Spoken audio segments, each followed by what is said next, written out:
అంటారు. వసంతం ఎప్పుడు ఆడుకుంటారండి? వసంతం ఆడుకున్నారండి అంటారు. వసంతం ఆడుకున్నారంటే చాలా ఉల్లాసంగా ఉంటారు.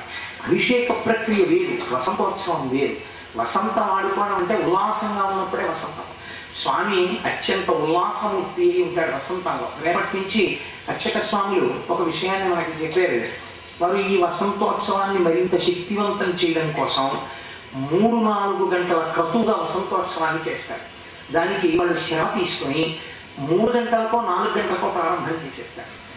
చాలా లఘువుగా మనకి చూపించడం కాకుండా చాలా శాస్త్రీయంగా వసంతోత్సవాన్ని చేసి, ఎండలో మీరు వచ్చి కూర్చోలేరు కనుక వెంకటేశ్వరుడు రోజు రోజుకి ఎంత కరుణ మీకు ఇచ్చేస్తున్నాడో చూడండి.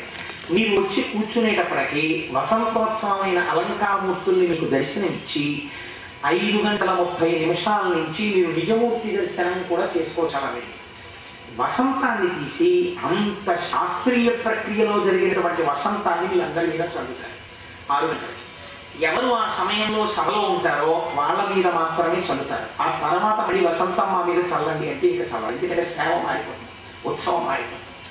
కాబట్టి ఆ వసంతోత్సవం అయిపోగానే మీ మీద వసంతం చల్లుతారు. అంత గొప్ప శాస్త్రీయ ప్రక్రియలో చేస్తారు రేపటి నుంచి. కాబట్టి చక్కగా మీరు అవకాశాన్ని వినియోగించుకోవచ్చు. ఇది తరువాత ప్రారంభమయ్యేది సహస్రదీపాలంకార సేవ. సహస్రదీపాలంకార సేవ నిజానికి అత్యద్భుతమైనటువంటి సేవ. మనం చేస్తున్నాం కాబట్టి సేవ అంటాం. ఈశ్వరుడి వైపు నుంచి అంటారో తెలుసా అండి? ఉత్సవము అంటారు. దానికి 2 వైపుల నుంచి మాట మారుతుంది. మీరు చేస్తే సేవ, ఈశ్వరుడు చేయించుకునేది ఉత్సవంగా. ఎందుకు అలా చేయించుకోవాలి? ఆ మాట 2 ఎందుకు మారుతుంది? ఈ ముద్ర దగ్గర నుంచే మారింది రహస్యం. ఎందుకు మారింది అలాగా అంటే, మీరు నన్ను శరణాగతి చెయ్యండి, నేను మిమ్మల్ని రక్షిస్తాను అన్నారు అనుకోండి. ఇప్పుడు మిమ్మల్ని రక్షించేవాడు ఎవరు? శక్తివంతుడు. శక్తివంతుడు కానివాడు మిమ్మల్ని రక్షించలేడు కదా. కాబట్టి ఆయన పరమశక్తివంతుడు. మీరెవరు? అంత శక్తి లేనివాడు. అంత శక్తి లేనివాణ్ణి కేవలం ఆయన పాదాలు పట్టుకున్నంత మాత్రం చేత మిమ్మల్ని రక్షిస్తాను అనడం ఈశ్వరుడి యొక్క గుణాన్ని శోభింపచేస్తుంది శరణాగతి. ఆయన యొక్క వాత్సల్యాన్ని, ఆయన కారుణ్యాన్ని ప్రకాశింపచేస్తుంది.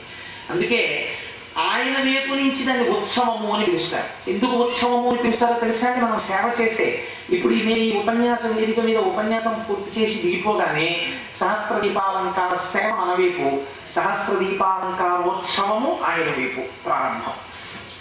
ఆయన ఉత్సవంగా చేసుకుంటారు, మనం సేవగా చేస్తాం. దీని కొరకు అని అంటే శాస్త్రం అంది ఉచ్చాతే హర్ష ఇది ఉత్సవ.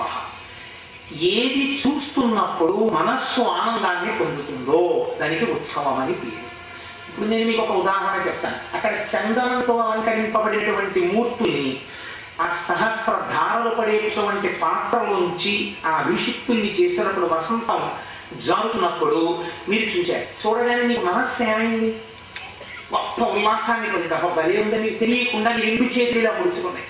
మీరు తెలిసినా నమస్కరించడం కాదు, ఆ సహస్రధారాలు పడుతుంటే మాట్లాడుతున్న వాళ్ళు మాట్లాడటం ఆపేసి ఒక్కసారి బా అని నీరాజన ఇస్తున్నారనుకోండి, మీకు తెలియకుండా మీ ప్రమేయం లేకుండా గోవిందా గోవిందా అంటారు.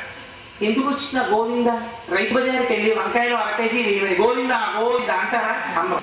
మరి అక్కడ నీరాజన ఇచ్చేటప్పటికి మీ నోటి వెంట గోవిందా గోవిందా ఎందుకు వచ్చింది అంటే దీనికి ఉత్సవం అని పేరు. బాగా గుర్తుపెట్టుకోండి. ఇదే రియాక్షన్. అది యాక్షన్, ఇది రియాక్షన్. ఇందుకు ఆయన చేసుకుంటున్నాడు. ఇది ఆయన కాదు. వీడితో ఏదో అనిపించాలి, అనిపించి ఈ పుణ్యాన్ని నేను అడ్డు పెట్టాలి, అడ్డు పెట్టి వీడిని ఉద్ధరించాలి. మీరు వచ్చి కూర్చున్నారు అనుకోండి, నా కోసమే కూర్చున్నాడు, రాసుకుంటాడు. నాకు సహస్రధారలు పడుతుంటే ఇలా అన్నాడు, 2 చేతులు పైకెత్తి నా కోసం అంజలి ఘటించాడు, రాసుకుంటాడు. నాకు నీరాజన ఇస్తున్నారు గోవిందా అన్నాడు, రాసుకుంటాడు. ఇలా అన్నాడు, రాసుకుంటాడు. తెల్లవారి కాఫీ ఉంటే తప్ప నడవలేని వాడు కాఫీ మానేసి 4:45కి ఇక్కడికి వచ్చేసాడు కాబట్టి రాసుకుంటాడు. ఇన్ని రాసుకుంటాడు. ఇంత ఎండలో కూర్చున్నాడు, రాసుకుంటాడు. ఇవన్నీ ఏమయ్యాయి? ఆయనకి ఉత్సవం అయ్యాయి. మీకేమయ్యాయి? మీలో ఆనందమును ప్రజ్వలింపజేసాయి. ఒక్కొక్కటి జరుగుతున్నప్పుడు ఒక్కొక్క రకమైనటువంటి నూతన భావము, ఒక్కొక్క కొత్త కొత్త ఆనందం మీకు కలుగుతుంది. ఇప్పటిదాకా జరిగింది అలాగే 1 గంట చేశారనుకోండి, ఓ అరగంట అయిపోయిన తర్వాత గోవిందా చల్లబడిపోతుంది, ఇంకా చూడడం చల్లబడిపోతుంది. మళ్ళీ పక్క వాళ్ళతో మీకు ఎవరు ఎగపళ్ళు తెచ్చారు కదా మీ ఇంటికి అని మళ్ళీ ఇచ్చమ్మ బొచ్చమ్మ కబుర్లు ప్రారంభం. కాబట్టి ఆయన ఏం చేస్తారు, ఆయన కర్మ ఆయనకు అవసరం ఉందా, మన కోసం ఇంకో ఉత్సవం చేయించుకుంటాడు. ఏం చేయించుకుంటాడో ప్రశ్నే. ఇప్పుడు మళ్ళీ అలంకారం చేసేసుకుంటాడు. రేపటి నుంచి చూద్దు కానీ కొత్త కొత్తగా వస్తాడు మేనాలో. చూసిన వాళ్ళతో అదృష్టం. ఆ మేనా ఎక్కుతాడు. మేనా ఎక్కి ఇక్కడ ఎవరు ఆర్జిత సేవా గృహస్థాస్ ఉన్నారో వారు మాత్రమే ఏదైనా ఒక పద్ధతి పెట్టుకున్నప్పుడు ఆ పద్ధతి మిగిలిన వాళ్ళకి మీరు ఫలితం లేకుండా నియంత్రిస్తున్నారా, మరి అది పొరపాటు కాదా మీ పట్ల అని మీరు నన్ను అడగచ్చు. నేను అటువంటి సంకుచిత భావన చేయట్లేదు. ఆర్జితం ఉండాలి కనుక వెనక వెళ్ళాలి. అందరం వెళితే సభ దెబ్బతింటుంది. మీరు కూర్చుని ఇలా చూస్తూ నమస్కరించారనుకోండి, దానికి సమాన ఫలితము వెడుతున్నవాడు లౌకికమైన మాటలు మాట్లాడుతూ వెళితే వాడికి పుణ్యం ఉండదు. ఇక్కడే కూర్చుని ఇలా పరమ సంతోషంతో కూర్చున్న వాడికి ఎక్కువ పుణ్యం ఉంటుంది. కాబట్టి ఆర్జిత సేవా గృహస్థులు ఎవరున్నారో వారు మాత్రం పల్లకితో పాటుగా స్వామి ప్రాకారానికి అలా ప్రదక్షిణం చేసి రామాలయం దగ్గరికి వెళ్తాడు. అలా రామాలయంలో ఒక్కోసారి చూస్తాడు. ఇది ఎలా ఉంటుందంటే బింబ ప్రతిబింబ న్యాయంగా ఉంటుంది. నేనే వెళ్ళి అద్దం ముందు నిల్చున్నాను అనుకోండి, బొట్టు పెట్టుకుంటూ ఇలా ఒకసారి చూస్తున్నాను అనుకోండి, ఎవరెవరిని చూసుకున్నట్టు నన్ను నేనే చూసుకున్నట్టు. అలా ఒక చిత్రమైనటువంటి విశేషం. ఇప్పుడు స్వామి అక్కడికి వెళ్తాడు. వెళ్ళి రామాలయం ముందు నిల్చుంటాడు. గబగబా నీరాజన వస్తుంది. స్వామికి నీరాజన ఇస్తారు, రామచంద్ర ప్రభువుకి నీరాజన ఇస్తారు. రామచంద్రుడు ఎవడు, వెంకటేశ్వరుడు ఎవడు, ఆయనే. వాళ్ళిద్దరూ ఇలా బింబ ప్రతిబింబ న్యాయంగా కనపడగానే మురిసిపోయేవాడు ఒకడు ఉంటాడు. ఎవరో తెలుసా అండి? హనుమాన్ నా స్వామి. ఇవాళ రామచంద్ర ప్రభువుగా వెంకటేశ్వరుడిగా వచ్చాడు. ఆయన సంతోషం చూసి అక్కడికి వెళ్ళి నిలబడతాడు. ఈయనకి హారతి ఇచ్చి ఆయనకి హారతి ఇస్తారు హనుమతి. ఆ హారతి మీకు ఇక్కడి నుంచి కనపడుతుంటుంది. ఇది ఉత్సవం అంటే. ఇది తెలియకుండా మీరు కూర్చున్నారు అనుకోండి, ఫలితంతో పుట్టింది. మీరు చూసి అబ్బా బింబ ప్రతిబింబ న్యాయంతో రాముడి ఎదురుగా వెంకటేశ్వరుడు ఒక మూర్తి రెండుగా, ఏం ఆశ్చర్యం. ఏకస్త్వమేవ బహుధా ఉపభాషిలోకి, ఇది కదా వేదాంతం అని దర్శనం చేసుకుని మీరు ఆ నమస్కారం పెడుతున్నారనుకోండి, అలా తిరిగి వస్తారు. వేళతాళాలు వచ్చి తలుపులోంచి ఇలా వెళ్తాడు. వెళ్ళి అక్కడికి వెళ్తాడు. వెళ్ళి ఆ ఉయ్యాలలోకి ఎక్కిస్తాడు. దీపాలకి వెలిగి తెర తీస్తాడు. తెర తీసి చాలా మందంగా ఊగుతాడు. ఇప్పుడు ఏమైంది, మళ్ళీ తెర తీసి అన్ని దీపాల వెలుతుల్లో ఈ దీపాలన్నీ ఆఫ్ చేస్తారు. ఒక్క అందులో దీపాలే వెలుగుతుంటాయి. అర్చక స్వాములు కూర్చొని మందరంగా ఊగుతూ ఉంటారు ఆ ఉయ్యలు. ఆయన అలా ఉయ్యాల ఊగుతూ ఉంటాడు. వేద పండితులు ఒక 10 నిమిషాలు వేదం వచ్చి పన్నని చెప్పారు. అది వింటాడు కూర్చొని. అయిపోతుంది. అన్నమాచార్య స్వామి గారు అంటే మహా ఇష్టం ఆయనకి. సంగీతంలో వృద్ధిలోకి రావాలనుకున్న వాళ్ళని అన్నమాచార్య వంశీయులుగా గౌరవించి వాళ్ళకి అవకాశం ఇచ్చారు. వాళ్ళు 2 కీర్తనలు పాడతారు. చాలా సందర్భోచితంగా పాడతారు. ఆ ఊయల సేవకి పనికొచ్చేటట్టు ఆ 2 కీర్తనలు ఆయన వింటూ ఊగుతూ ఉంటాడు. మీరు కూడా ఒక ఉదాహరణ చెప్తాను. ఏదో ఇప్పుడు ఇవాళ ఆయన ఊగుతూ ఉంటాడు. కొండలలో నెలకొన్న కోనీటి రాయుడు వాడు అని ఒక తల్లి పాట పాడింది అనుకోండి. పాడుతుంటే మీరు ఊగుతున్నటువంటి వాడిని చూసి ఆహా వీడు కదా కొండలలో నెలకొన్న కోనీటి రాయుడు, స్వామి పుష్కరిణికి నాయకుడు అని మీరు భావన చేస్తూ ఊగుతున్న వాడిని చూస్తున్నారు అనుకోండి. మళ్ళీ మనస్సేమైంది, ఒక్కసారి ఉత్సాహం పోతుంది. ఎంత బాగున్నాడో ఇలా వస్తూ ఉంటే మనకి తెలియకుండానే ఇలా ఆశ్లేషణ ఛానల్కి ఇలా నమస్కారాలు చేస్తాం. అలా తిరిగి వస్తాడు. తిరిగి వచ్చి ఊగుతూ ఉంటాడు. ఇలా చూస్తాం 10 నిమిషాలు, గంట వేలం జరిగారనుకోండి. మళ్ళీ గోవిందా నడిచిపోతాం, మళ్ళీ చూద్దాం, మళ్ళీ వెనక్కి అవుతుంది. అందుకే వేగం అయిపోతుంది. ఆయనకి అన్నమాచార్య కీర్తన అవుతుంది. ఒక 2 కీర్తనలు అవుతాయి. 10 కీర్తనలు పాడారనుకోండి, బయలుదేరదామా అంటారు. అందుకని మంగళత్వం అవుతుంది. మంగళత్వని ఒక 10 నిమిషాలు వాళ్ళు కీర్తన చేస్తారు. కీర్తన చేసి వాళ్ళు అవుతారు. అప్పుడు నక్షత్రహారతి ఇస్తారు. ఎందుకని నక్షత్రహారతి ఇస్తుంటే అన్ని జ్యోతుల మధ్యలో వెలిగిపోతుంటాడు. ఇలా వెలిగిపోతున్న వాడు ఎవరో నువ్వు లోపల భావమునందు గమనిస్తే సమాధి స్థితికి వెళ్ళిపోతా ఉన్నారు. అన్నమయ్య ఎవరు సార్ ఆయన? అలగు చించలమైన ఆత్మలందుందని అలవాటు చేసని ఉయ్యాల, ఈ ఉచ్ఛ్వాస పవనమందుందని అలవాటు చేసని ఉయ్యాల అన్నారు. ఎంత గొప్ప కీర్తనండి. ఈశ్వర నీవు అంతటా నిండి నిబిడీకృతమైన వాడవు, కానీ నేను ఊపిరి మీద ఆధారపడినాను. ఈ ఊపిరి లోపలికి బయటికి వెళ్ళడమే అసలైన ఉయ్యాల. అది మెల్లగా పీల్చి మెల్లగా వదులుతుంటాం. ఇలా నేను ఊపిరి తీసి ఊపిరి వదిలినప్పుడు ఉచ్ఛ్వాస నిశ్వాసల సయ్యాటలో ఊయల లోపల ఊగుతూ ఉన్నావు తండ్రి. లోపల నా ఊపిరనబడేటటువంటి ఉయ్యాలలో ఊగుతున్న వాడిని ఇవాళ ఈ కంటితో నేను బయట చూస్తున్నాను. ఎవరో తెలుసా ఈయన 4 వేదములనబడేటటువంటి గొలుసుల చేత అలా ఆకాశపదం అడ్డదూలంపై ఆకాశం అనేటటువంటి అడ్డదూలానికి వేదాలనేటటువంటి 4 గొలుసులతో సంఖ్యాశాస్త్రం అనబడేటటువంటి పర్యంకంలో అంటే 5 పంచభూతములు, 5 తన్మాత్రలు, పంచేంద్రియములు, ఒక మనస్సాలు, చర్మము, రక్తము, మాంసము, కొవ్వు, అస్థి, శుక్ల, మేధ 7 ఇలా సంఖ్యాశాస్త్రము చేత ప్రతిపాదింపబడేటటువంటి తత్వములన్నీ పర్యంకమైతే ఆ పర్యంకము మీద పడుకుని ఈ లోపల కొలువైనటువంటి వాడు ఇన్నాళ్ళు ఎవడు నాకు గోచరము కాలేదో వాడు నా కోసమని ఇవ్వాల ఈ సహస్ర అంటే అనంత, ఈ దీపములే ఈ జీవులు, అనంతమైనటువంటి ఈ ప్రాణికోటి యందు లోపల ఆత్మస్వరూపముగా భాషిల్లుతున్న వాడెవరో వాడి ఇవాళ ఊయల ఊగుతూ నాకు దర్శనం అవుతున్నాడు. ఏ అదృష్టానికి నా కోసం ఇంత కారుణ్యంతో నువ్వు కనపడ్డావా అని పొంగిపోయి ఆ నక్షత్రహారం ఇస్తారు. ఆ నక్షత్ర మండలమే స్వామివారి యొక్క ఊయల ఊపు. అది చూస్తూ పరవశించిపోగానే ఆ ఊంజల్ సేవ పూర్తయి ఆ సహస్ర దీపాలంకార మంటపంలో ఏకాంత సేనాన్ని పెట్టారు. పొద్దుటి నుంచి మా కోసం కారుణ్యంతో స్వామి అలా కూర్చున్నావు, మేమందరం అంటే ఏసీ రూములో కాసేపు కూర్చున్నాం, ఫ్యాన్లు తీసుకున్నాం, నువ్వు మాత్రం ఈ వడగాకి వస్తుంటే అలాగే మా కోసం అని ఉండిపోయావే, కాలు తీయలేదు, కాలు కదపలేదు, నీకు ఫ్యాన్ పెట్టలేదు, కనీసంలో ఇంతమంది భక్తులు ఉన్నాం, వంతు వేసుకుని నీకు చావరం వేస్తూ గంట పక్కన కూర్చోలేదు, నీ గురించి పట్టించుకున్నామని లేదు, ఆఫీస్ టైం అయిపోతుంది, 9:30 అయ్యేటప్పటికి అందరం పడిపోయాం, అక్కడ ఉంటే బాగున్నావు, టిఫిన్ ఉంటే బాగున్నాను, నువ్వేం అడగలేదే, మధ్యాహ్నం నువ్వు అన్నం తిన్నావో లేదో మేము ఎవరం చూడలేదు, మేము అందరం ఇళ్ళ దగ్గర భోజనాలు చేసాం, కానీ నువ్వు మాత్రం ఎరా మీ అందరూ అలా వెళ్ళిపోయారు కదా, మీకోసం నేను తిరుపతి నుంచి వచ్చాను, నేను తిన్నానో లేదో అడిగారు మీరు అని అడగకుండా మళ్ళీ ఒంటి నిండా పసుపు రాసుకుని మన కోసమని మళ్ళీ మనకు అందరికీ ఐశ్వర్యం ఇవ్వడం కోసమని స్వామి అలా కూర్చొని మా అందరి ఎదురకుండా మళ్ళీ నువ్వు అభిషిక్తులమయ్యి వసంతోత్సవం తీర్చుకున్నావు, మా కోసం నువ్వు ఎదుగుతున్నావు, మేమేం ఇచ్చి రుణం తీర్చుకుంటాం నీకు, చూసావా మేము ఎంత అజ్ఞానంలో,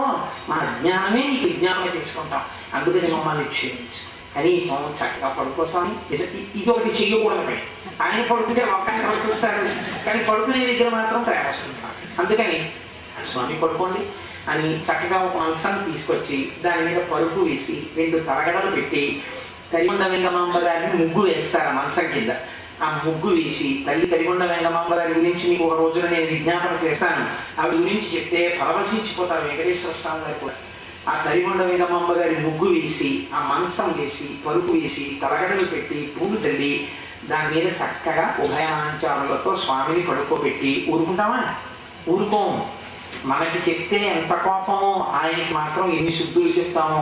శ్రీదేవి వంటకు చింపిగా చూడకు అలమేలు మంటకు అలుకమానీయ ముదుసతులిద్దరిని ఇరువైపులా చేర్చి మురిపించి చకరవ తీర్చి శేషశైలావాస్ శ్రీ వెంకటేశ అని భక్తితో చెప్తుంటే రే నేను పడుకుని లక్ష్మీదేవిని చిలిపిగా చూడకూడదా, భూదేవి కోపం రాకుండా చూసుకోకూడదా, ఇద్దరిని జాగ్రత్తగా చూసుకోవాలా, ఇవి నువ్వు నాకు ప్రబోధమా? తెల్లారేంత వరకు నీకు చీకటి పడేంత వరకు నేను కాపు కాసి నీ కోసం ఇది నేను చేస్తే నేను ఎలా పడుకోవాలో మా ఆవిడ ఎలా చూసుకోవాలో నువ్వు నాకు ప్రబోధం చేసి వెళ్ళిపోతావా అని స్వామి అన్నదండి. ఎంత బాగా చెప్పేవారా, ఎంత బాగా చెప్పేవారా, నీ పాండిత్యం ఏమైనా ఉంటే ఇందులోనే కదా నేను అంగీకరిస్తాను. కూడా అంగీకరిస్తాను. ఎంత సౌలభ్యం అండి మహానుభావుడు. అయితే అందులో పారవశ్యం కూడా ఉంది, నేను తక్కువ చేసి మాట్లాడలేదు. భక్తికి అసలు పరాకాష్ఠంగా కీర్తనలో అన్నమయ్య కీర్తనలో ఎక్కడి వరకు దర్శనం చేసేసాడు ఓ మహానుభావుడు. కలదులు కురియగా నాడినదే కలకులకు లోకుల అవమేరి మంగ అంటే అమ్మవారు దర్శనం చేస్తే అమ్మవారు నాట్యం చేస్తుంటే ఎలా ఉంటుందో శ్రీనాగారంలో ఆయన దర్శనం చేసి కీర్తన చేశాడు. అలాగే జగడపుడనముల జాజర ఆ కీర్తన రోజు వస్తుంది. ఆ ఏకాంత సేనలో ఆ దాంట్లో కీర్తన చేస్తారు. మందరంగా చక్కగా ఏకాంత శీలంలో కీర్తన చేస్తారు. ఇప్పుడు అన్నమాచార్య స్వామి వారి వంశీయులుగా కీర్తన చేస్తుంటే చక్కగా స్వామి పడుకుంటారు. పడుకున్న తర్వాత స్వామికి చక్కగా అక్కడ ఆవు పాలు అవి పెడతారు తాగి పడుకోవడానికి, గసగసాలు అవి నైవేద్యం పెడతారు. అయిపోయిన తర్వాత మీరందరూ కూడా ఏకాంత సేవ పూర్తయింది అని ప్రకటిస్తారు. గుర్తు ఏమిటో తెలుసా అండి? ఏకాంత సేవ అయిపోయిందని. చిట్ట చివర ఏకాంత సేవ ఒక్కటే గుర్తు. ఆ క్రింద ఒక దీపం పెట్టి దాన్ని సన్నిధిలో వచ్చి వెలిగిస్తారు. ఆ దీపం వెలిగింది అంటే, తెర వేసేసారంటే ఏకాంత సేవ అయిపోయింది. అప్పుడు ఆర్జిత సేవ గృహస్థులందరూ కూడా తమ టికెట్లు పట్టుకుని అటువైపు డోర్ నుంచి పొద్దున్న వెళ్ళినట్టు వెళ్ళండి. మిగిలిన వాళ్ళందరూ చక్కగా ఇటువైపు రామచంద్రమూర్తి ఆలయం వైపుకి వెళ్ళండి. మీకు అందరికీ ప్రసాదాలు అందచేయబడతాయి. ఏం డిస్క్రిమినేషన్ ఏమి ఉండదు అందులో. అటువైపుకి వెళ్ళి మీరు ప్రసాదం తీసుకోండి. ఆర్జిత సేవ గృహస్థ ఆ లోపల నుంచి వెళ్ళి వాళ్ళు ప్రసాదం తీసుకుంటారు. సహస్ర దీపాలంకార సేవ ప్రారంభమైనప్పుడు చక్కగా స్వామితో పాటుగా పల్లకీలో మనందరం బయలుదేరి ఆనందంగా ఆయనతో పాటుగా ఉత్సవానికి బయలుదేరుతాం. బయలుదేరి ఇవాటి కార్యక్రమాన్ని అలా పూర్తి చేసుకుంటాం. కాబట్టి మీరు బాగా ఇందులో అర్థం చేసుకోవలసినటువంటి విషయం, స్వామికి ఎందుకు ఉత్సవాలు ఇన్ని చెయ్యడము అన్నది మీరు ఇప్పుడు గమనించుంటారు. మీరు ఏ సేవలు అలా ఇన్ని సేవలు మీరు చేస్తే, ఇన్ని సేవలు మీరు చూస్తే, ఈశ్వరుడు అనుగ్రహిస్తే, ఆ వెంకటేశ్వర స్వామి వారు చల్లగా చూస్తే, నాకైతే మనస్సులో ఒక కోరిక ఉంది. ఒకనాడు కాకినాడ పట్టణంలో బ్రహ్మోత్సవాల స్థాయిలో స్వామివారికి ప్రతిరోజు వాహనం అన్ని విధి ఎరిగిన రీతిలో వెంకటేశ్వర స్వామి వారికి ప్రణయ కలహోత్సవం కూడా మనం చేస్తాం. ప్రణయ కలహోత్సవం ఒక ఉత్సవం అంటే ఆయన కారుణ్యానికి హద్దు లేదు. ప్రణయ కలహోత్సవం అని వెంకటేశ్వర స్వామి వారు ఒక్కరే అమ్మవార్ల మీద పాపం వచ్చి బయటకు వచ్చేస్తారు. బయటకు వచ్చేస్తే ఆ పల్లకి మామూలుగా వెళ్ళదు, తీసుకెళ్ళేటప్పుడు దాన్ని బోయిని తీసుకెళ్ళడం గమ్మత్తుగా తీసుకెళ్తారు. ఇలా ఇలా ఊగుతూ వెళ్ళి అంటే కొంచెం కోపంగా రోషంతో ఆడుతూ వెళ్ళిపోతారు. ఆయన ఇలా వెళ్ళిపోతారు, గుడికి ప్రదక్షిణంగా వెళ్ళిపోతారు. అమ్మవారి ఇద్దరు కూడబలుకుంటారు. ఎప్పుడు లేదు పాపం వచ్చింది దీనికి అని చెప్పి పాపం వస్తే అక్కడికి వెళ్ళిపోతారు. ఇలాగే ఇక్కడ కొల్హాపురం వెళ్ళిపోతే రాలేదు దిగి అమ్మవారి కోసం రండి ఎదురేదామని వాళ్ళిద్దరు అప్రదక్షిణంగా వారు వేరే మేనాలు వస్తారు. ఇటు స్వామి వస్తారు, ఇటు వీళ్ళు వస్తారు. ఇలా ఇలా ఊగుతున్నాడు వీళ్ళని చూడగానే అలా అలా వీళ్ళిస్తారు. ఇద్దరు ఎదురెదురుగుండా వస్తారు. అప్పుడు ఏం చేస్తారంటే అర్చక స్వాములు మధ్యలోకి వచ్చి పదార్థాన్ని నివేదన చేస్తారు. నివేదన చేసి తాంబూలాలు ఇచ్చి మళ్ళీ చక్కగా ఇద్దరు మాట్లాడుకుంటారు. మధ్యలో వీళ్ళేంటండి మనం ఏదో అనుకుంటాం కదా, అనగానే కళ్ళకి విడిగిపోతాయి. మళ్ళీ ఉభయనాచారులతో కలిసి గుళ్ళో అది ప్రాయకాల వస్తాం చిన్న దెబ్బలాడుకున్నారు అన్నమాట. ఆయన దెబ్బలాడుకోవడం ఏంటంటే ఆయన దెబ్బలాడుకోరు. అది చూసి మనం మురిసిపోయి అదిగోనండి ఆయన ఒక్కడే వచ్చేస్తున్నాడని మీరు సంతోషపడిపోయి ఆయన దెబ్బలాడుకున్నారని మనకి సంతోషం. అది మనం గౌరవంగా వెళ్ళిపోయి స్వామి దెబ్బలాడాడు భార్య మీద అని బయటకు వచ్చారని మీరు ఆయనతో పరిగెత్తుకుంటే వెళ్ళారనుకోండి. అమ్మవారు ఇది వస్తున్న మళ్ళీ వెనక్కి పరిగెత్తుకుంటే అమ్మవారితో వెళ్ళారనుకోండి. ఇద్దరిని నిలబెట్టి చూస్తుంటే దాన్ని చక్కగా మనం అందరం చూసి ఇలా పక్కకి చేరిపోయి అనుకోండి. వాళ్ళకి ముగ్గురు కలిసి వచ్చేస్తున్నాం అనుకోండి. మనం పక్కన నవ్వుకున్నాం అనుకోండి, నీకు పుణ్యం ఇచ్చేస్తున్నాను అయ్యో కాబట్టి నా ప్రణయకాలం ఉత్సవం అది కూడా నేను ఉత్సవంగా స్వీకరిస్తానంటాడు. అందుకని 552 సేవలు వెంకటేశ్వరుడు. ఇప్పుడు చెప్పండి ఆయన కన్నా కారుణ్యమూర్తున్నాడంటే ప్రపంచంలో. ఇది స్మరణ సర్వపాపఘ్నం ఇవన్నీ దేని కొరకు తెలుసండి. ఇవి చూస్తే నోటితో చెబితే జ్ఞాపకం ఉండవు. ఒక్కసారి చూస్తే ఇలా సన్నిధికి వస్తారు, ఇలా పెడతారు, ఇలా తీసుకొస్తారు, ఇలా చేస్తారు అని బాగా జ్ఞాపకం పెట్టుకుంటే, దాన్ని మనస్సు స్మరిస్తే, ఈ 7 రోజులు కనీసం పక్క వాళ్ళతో దీని గురించి మనం మాట్లాడుతుంటే చాలా వృద్ధిలోకి రావాలి. దానివల్ల మన పాపరాశి దగ్ధం కావాలి అని ఈ కార్యక్రమాన్ని రూపకల్పన చేశాం తప్ప దీని ఎందుకు ఏదో ఆధిక్యత ప్రకటన కానీ లేకపోతే ఏదో ఇవి చేసి ఏదో పేరు తెచ్చుకోవాలని కానీ అలాంటి నీచమైన ప్రవృత్తితో చేసింది కాదు. ఇది 10 మందికి తెలిస్తే రేపు పొద్దున వెంకటాచలం వెళ్ళామనుకోండి, మనం ఉట్టినే పడుకోం. చక్కగా తెల్లవారగట్ట స్వామి పుష్కరిణికి వెళ్ళి స్నానం చేసి కూర్చొని సుప్రభాతుంటే ఆనందం లేని దగ్గరికి వెళ్ళి నిలబడితే చాలు. సన్నిధి వల్ల అర్చక స్వామి వస్తుంటే మిగిలిన వాళ్ళు ఎవరైతున్నారో తెలియదు. అది ఆయన అర్చక స్వామి అంటే సన్నిధి వల్ల కాగడా పట్టుకెళ్తారు కదా, ఆయనే గొల్ల అని చెప్తారు. ఆయనకి ఇప్పుడు లోపల నెలపోసు తాంబూలం ఇస్తారు. లోపల పంచాంగం అవుతుంది ఎవ్వరు. మీరు బయట నిలబడి చెప్పేస్తారు పంచాంగం చెప్తారంటే ఇప్పుడేమో 7 డబ్బాలు బియ్యం దానం చేస్తారు వెంకటేశ్వర స్వామి అంటారు. దీని తర్వాత కొలువు అవుతుంది చూడండి, వినపడుతుంది, గుండీలో ఎంత డబ్బు వచ్చిందో చెప్తారు, మైక్రోఫోన్లో వినండి అంటారు. ఇవన్నీ మీకు ఎలా తెలిసాయందో అడుగుతారు ఎవరు. మా కాకినాడలో చేశారు ఇవన్నీ వెంకటాచలం లోపల జరిగే సేవలు కూడా మీకు తెలిసాయి. శబ్దం చేత మీరు లోపల జరుగుతున్న సేవని ఇక్కడ దర్శనం చేసేస్తుంటారు. పైగా పక్క వాళ్ళకి చెప్తారు చెబుతూ మీరు ఇక్కడ చూసింది వెంకటాచలంలో చూస్తారు, వెంకటాచలంలో చూసింది ఇక్కడ చెయ్యాలని తపత్రయపడతారు. చేసుకుని మురిసిపోయాం అనుకోండి, ఏడాదికి ఏళ్ళు రావాలి అన్నట్టు ప్రతి ఏడాదికి మనం ఇలా ఉత్సవాలు చేసుకోగలిగాం అనుకోండి, అదంతా భక్తి మీద ఆధారపడి ఉంటుంది, మన భక్తి మీద ఆధారపడి ఉంటుంది. మనందరం పరవశంతో పాల్గొని చేసుకున్నాం అనుకోండి, స్వామి ఆనందించి వచ్చే సంవత్సరం నుంచి నేను వాహనాల మీద కూడా బ్రహ్మోత్సవాలు కూడా తీర్చుకుంటాను కాకినాడ వారి చేత అన్నారు అనుకోండి. ఈ ఆలయానికి ఒక పెద్ద వాహనశాల, పెద్ద పెద్ద వాహనాలు, ఒకరోజు సూర్యప్రభ వాహనం, ఒకరోజు చంద్రప్రభ వాహనం, సూర్యప్రభ వాహనం మీద ఎడుతుంటే సూర్యకిరణాలు, చంద్రప్రభ వాహనం మీద ఎడుతుంటే చంద్రకిరణాలు. ఆ వాహనాలతో పాటు మనందరం ఊరిది రోజు నిత్యకళ్యాణోత్సవం 7 రోజుల పాటు ఎడతెరిపి లేకుండా హాయిగా ఇది ఒక పెద్ద తిరణాల కింద. మాకు జ్యేష్ఠమాసం వచ్చిందంటే పుట్టింటికి వెళ్ళిపోతామండి అంటే అదేంటే మాకు పండగ పాపమా ఎన్ని వెళ్ళిపోతారు పుట్టింటికి అంటే, కాకినాడలో పుట్టిన ఆడపిల్లలందరూ జ్యేష్ఠమాసం వచ్చేటప్పటికి పుట్టిళ్ళకు వచ్చే సంప్రదాయం వచ్చేది.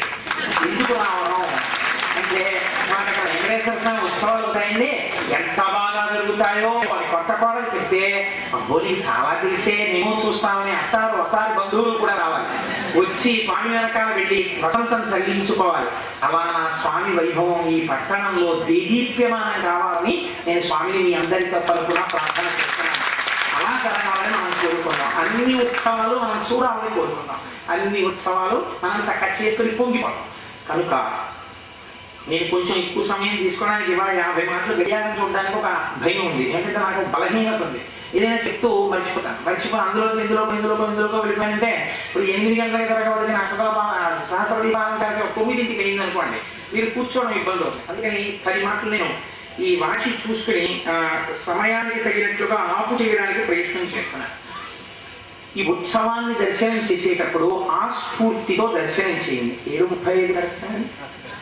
ఆ స్ఫూర్తితో మీరందరూ కూడా స్వామి దర్శనం చేసి మనస్సు ఎందు భగవానుని నిలబెట్టుకునేటటువంటి ప్రయత్నం చేయండి.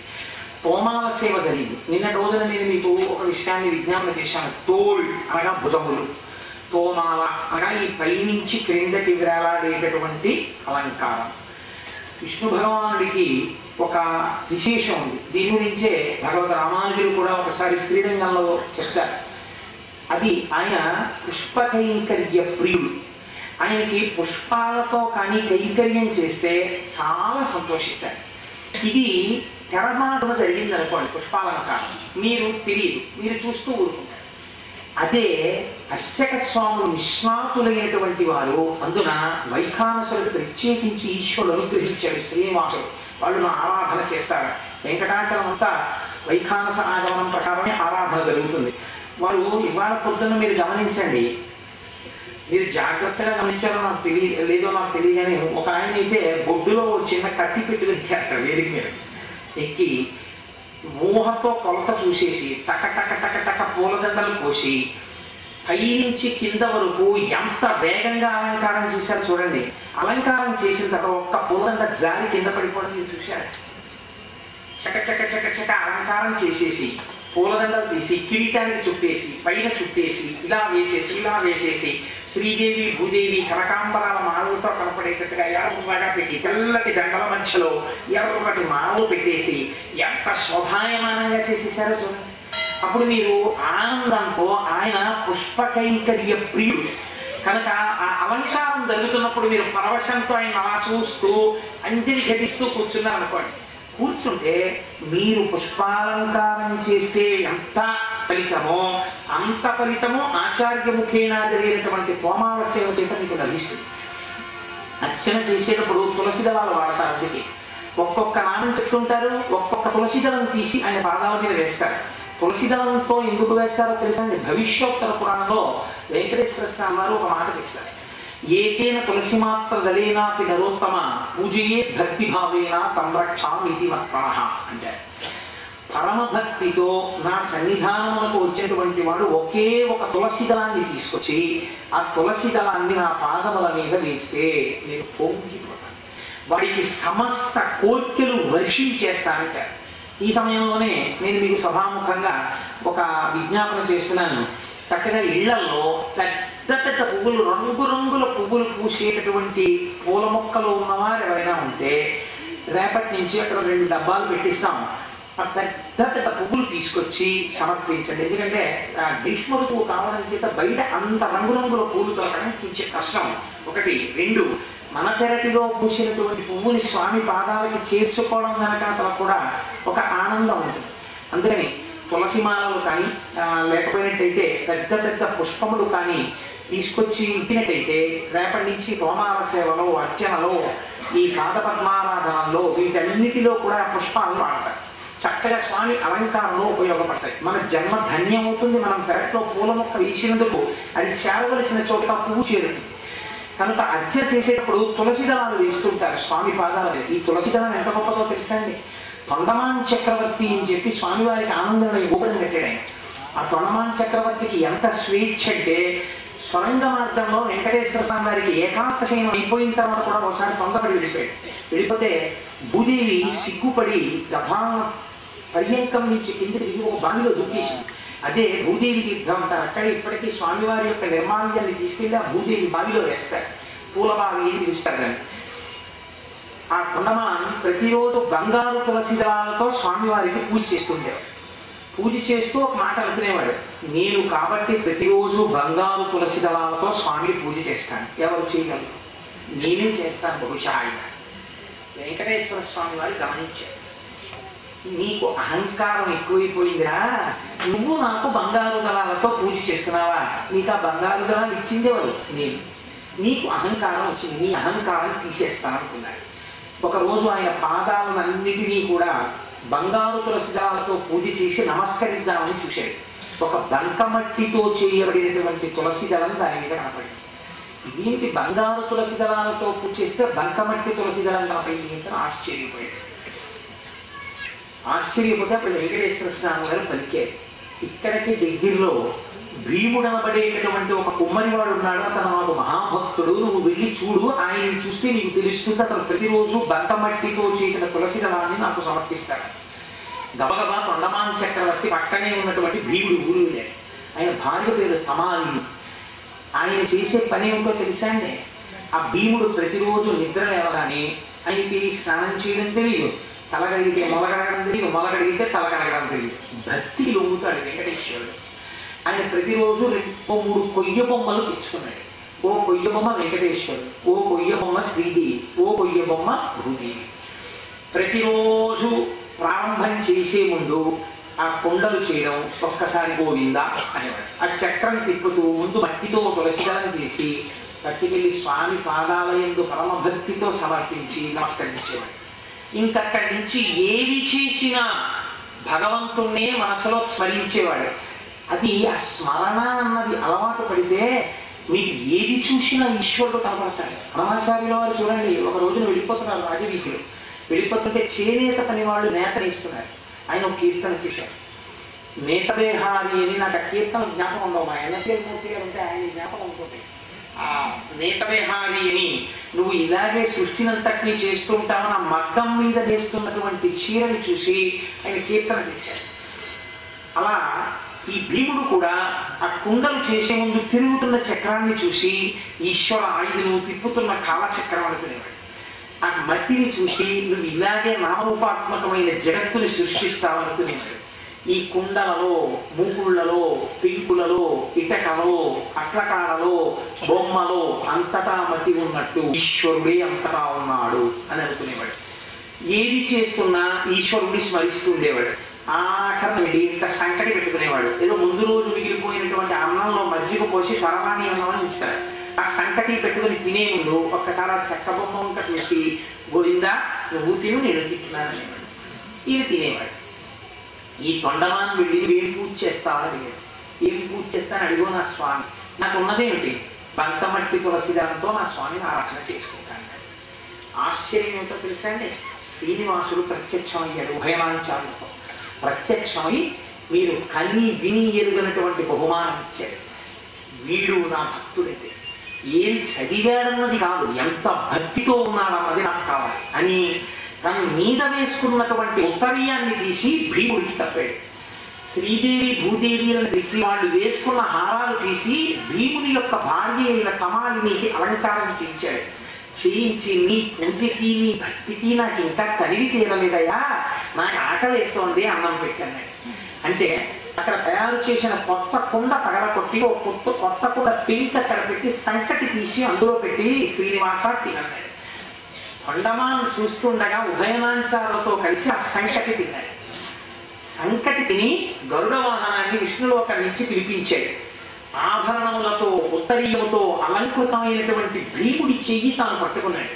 పట్టుకుని విమానం దగ్గరికి తీసుకెళ్లి నీలాంటి భక్తులు నా సన్నిధానంలో ఉండాలయ్యా, విమానం ఎక్కించి వైకుంఠానికి తీసుకెళ్ళాడు. దగ్గరికి కూర్చొని ఎంత అనుగ్రహింపబడ్డాడు చూడండి. ఆనాటి నుండి మధ్యాహ్నం వేళ వెంకటేశ్వరుడికి నివేదన పగల కొట్టిన కొండ పెంకులోని, అందుకే తోమిన. కాబట్టి ఏకేన తులసి మాత్రదలేనాటి నరోత్తమ పూజయే భక్తి భావేన సంరక్షామి మత్తన. ఒక మట్టి తులసి దళంతో భక్తితో పూజ చేసిన వాడికి అంత ఉంగిన పరమాత్మ ప్రీతితో ఆ ఒక్క తులసి దళాన్ని తీసుకొచ్చిస్తే, ఇన్ని పువ్వులు తీసుకొచ్చిస్తే ఎంత పొంగి చూడండి. కనుక అంతటి పరమాత్మ మనం ఏమీ చేయకపోయినా అర్చన జరుగుతుండగా కూర్చుని చూస్తే చాలు. కూర్చొని అర్చన జరుగుతుండగా తులసి దళాలు పడుతుంటే ఆ నామాలు వింటూ మనం పరవశించిపోతే పరమాత్మ పొంగిపోతారు. కాబట్టి రేపటి రోజు అర్చనా కార్యక్రమంలో మనం అందరం పారవశ్యంతో పాల్గొందాం. 7 రోజుల కార్యక్రమం అయిపోయింది ఒక రోజు. ఇంకా మనకి అదృష్టం మళ్ళీ వచ్చే సంవత్సరం ఇలా సేవలు జరగడాన్ని వెంకటేశ్వరుడు గ్రహిస్తే లభిస్తుంది. 6 రోజులు మాత్రమే ఇక్కడ అవకాశం. అందుకని మీరందరూ కూడా రేపటి రోజు కూడా నేను ఈ మాట చెప్తే మీరు నా మీద కోపడతారు, కూడా నువ్వు ఈ మాటలు చెప్పాలా, మాకు తెలియదా, మేము వచ్చేస్తాను. కాబట్టి 4:45 మళ్ళీ రేపటి రోజున మనం చక్కగా వెళ్ళి ప్రధాన అర్చకుడిని తీసుకొచ్చి సుప్రభాతం చేసుకున్నాం. ఇప్పుడు గోవిందనామాలు చెప్పండి. అమ్మ మీరందరూ ఏం చేస్తారంటే ఆ అరుగు మీద కూర్చున్న వాళ్ళందరూ కూడా అక్కడ వరకు ఖాళీ చేసేసి కిందకి సర్దేసుకోండి. ఎందుకంటే స్వామివారు ఉత్సవం అయిన తర్వాత లోపలికి వెళ్తారు. అక్కడ వేద పండితులు కూర్చుంటారు, ఆ మధ్యలో డోలు సన్నాయి వాళ్ళు కూర్చుంటారు, ఆ వెనక అమ్మమాచార్య కీర్తనలు చేసేవాళ్ళు కూర్చుంటారు. కాబట్టి మీరందరూ అరుగు ఖాళీ చేసేసి ఈ వెనక్కి కానీ కిందకి కానీ వచ్చేసి కూర్చోండి. ఆర్జిత సేవ గృహస్థ ఎవరైనా ప్యాంటు తొక్కలతో ఉంటే దయచేసి రాకండి. పల్లకి కంచెతో ఉన్న వాళ్ళు మాత్రమే రండి. ఇప్పుడు చక్కగా మనం ఒక్క 11 మాటలు గోవిందనామని చెప్పి పూర్తి చేసుకుందాం. పూర్తి చేసుకోగానే పల్లకి బయలుదేరుతుంది. మిగిలిన వాళ్ళందరూ అలాగే కూర్చుని ఉండండి. సరస్వతి పాలంకార సేవ, ఏకాంత సేవ చూద్దాం. 11 మాటలు గోవిందనామని చెప్తామమ్మా. పుండరీకాక్ష గోవింద హరి గోకుల నందన నందనందన నవనీత చోర పాప విమోచన దురిత నివారణ వజ్రమకుటధర వరాహ నరసింహ గోవింద హరి ధరణీనాయక శ్రీవత్సాంకిత శ్రీముద్రాంకిత పాప వినాశక గోకుల నందన సీతానాయక ధర్మ సంస్థాపక గోవింద హరి గోవింద గోవింద హరి